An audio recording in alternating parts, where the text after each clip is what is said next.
Okay, so any of you have seen the earlier video on this Qige subwoofer, this little mini bass tube. It's really not a bass tube. You can't call something with a 6-inch subwoofer a bass tube, but it's a speaker. It's an amplified speaker. And I had modified it already. You know, I put the larger Parts Express speaker with a huge magnet in here instead of a little cheesy one that it came with. And I relocated the tweeter to here. But lately I added a handle so I can carry it easily, and now I'm looking at it and I want to redo the tweeter, so I'm going to cut this off and actually put a real horn tweeter here, and then I'm going to recover the carpet with charcoal gray speaker cabinet carpet, and I'm going to put a waffle-grill over the 6-inch here. Okay, so we started taking off this covering, this really thin speaker cloth that they have. I took the speaker out. I just wanted to show you the difference between the factory one that it came with, this cheesy little guy, and what I gave it. Look at that big old meaty magnet. You can see the difference, as well as the diameter. It's a larger speaker. It just can handle a lot more power and sounds a lot better. I'm undoing the screws on the back to remove the amplifier board so that I can recarpet the enclosure. But I just wanted to show you, this is funny. I love how Chinese to English translations are. Dangerous voltages build in non-professionals. Do not split. So here's the board, the sound board. It's pretty compact.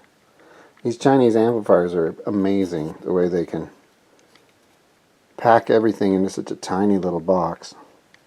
It's supposed to be probably like a 35 watt amp, but I wouldn't be surprised if it only puts out maybe 10.5 on each channel. Who knows? It sounds okay. It's definitely loud enough for sitting on your desk or in your shop, whatever. But anyway, that's it with it stripped out. And then I went ahead and sound insulated the inside. I had some acoustic foam left over from another project, so I stuffed it in the cabinet and glued it in. That helps the bass. It gets rid of the resonant frequencies that bounce around. It's more of a deadened thump for the bass. Carpet is all off. The old cloth is off. I've got it stripped down to the paper board, whatever this is. And then I cut new pieces of wood for the end where the speaker goes, just to make it stronger, reinforce it, because I kind of half-assed it when I first time did it. So this will be good once these clamps dry. Okay, here's the little speaker. It's coming along. I ended up taking wood and enclosing the ends, because the edges were just the paperboard stuff, and so if you were to bump it or something, it would dent. It was just a bad design. So I reinforced it with solid wood on the ends and then sanded them flush. Now I've primed it, and then I can put my my carpet on with SKAR. Ooh, cool stickers, fun stuff. Oh, look at that little cutie! Isn't that pretty? Wow, that is something.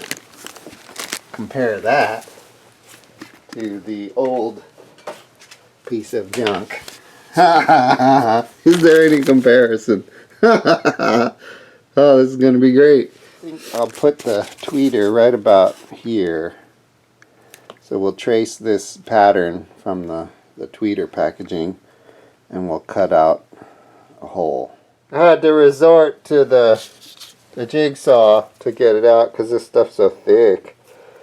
Okay, I knew that this grill would be too big and that I would have to cut it down, so that's what I'm going to do now. Is I like cutting wheels, but they're so brittle.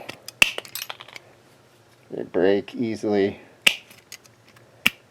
And this works fine. Okay, we got our waffle grill cut perfectly to fit the speaker.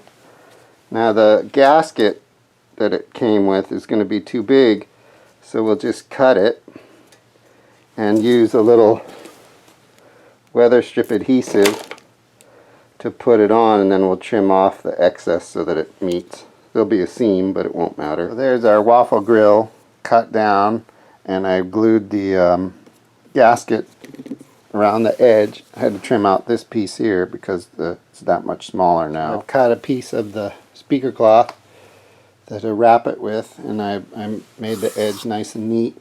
So now we're going to spray it with spray adhesive.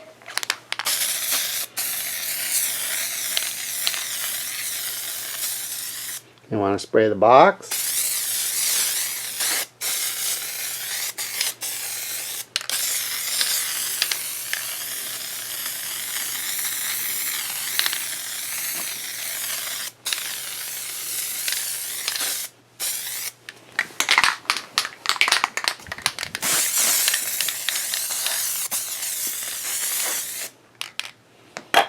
And you just roll it up. We've wrapped it.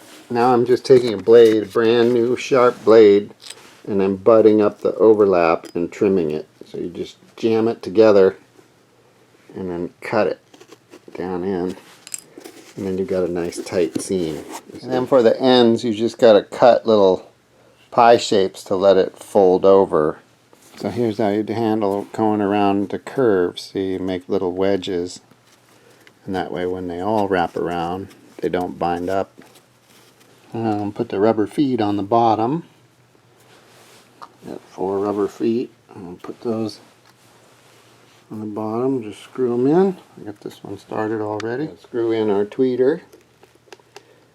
Put all 4 screws in here. I've saved the end piece from the original cabinet, and I can trace it with a grease pencil onto my material to make a new backing piece. Oh, we got our backing piece made.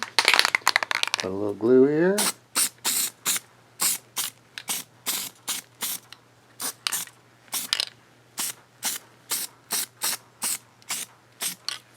Put a little glue on it.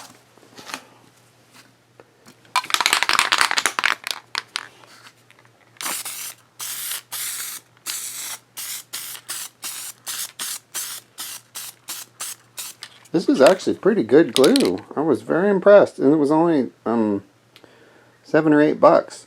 Usually headliner glue is $15, $16, $18, $20 even.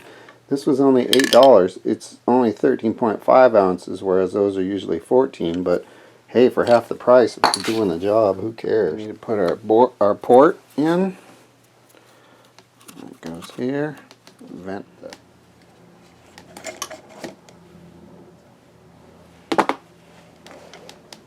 Okay, it's coming along really well. We got our tweeter in. We got our bass speaker in. It's wrapped. Now all we need to do is cut these wires to the tweeter connection and hook them up to the tweeter that's in the box now. So I'm soldering the tweeter leads, but I was missing one screw for the front speaker thing. Look inside here. It's stuck to the magnet on the tweeter. I must have chased my tail for half an hour looking for that stupid thing because I knew I had them all together. Got the grill, got the tweeter, handle, new carpet, got it working. Sounds pretty good. I'm happy.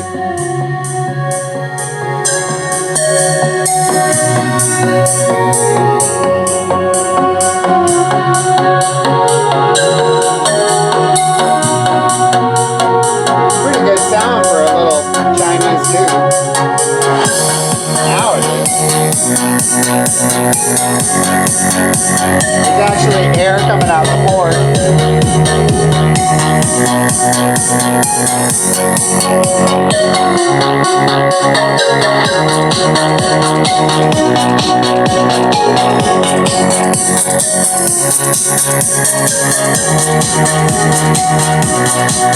Anyway, that's what you can do with a Qige.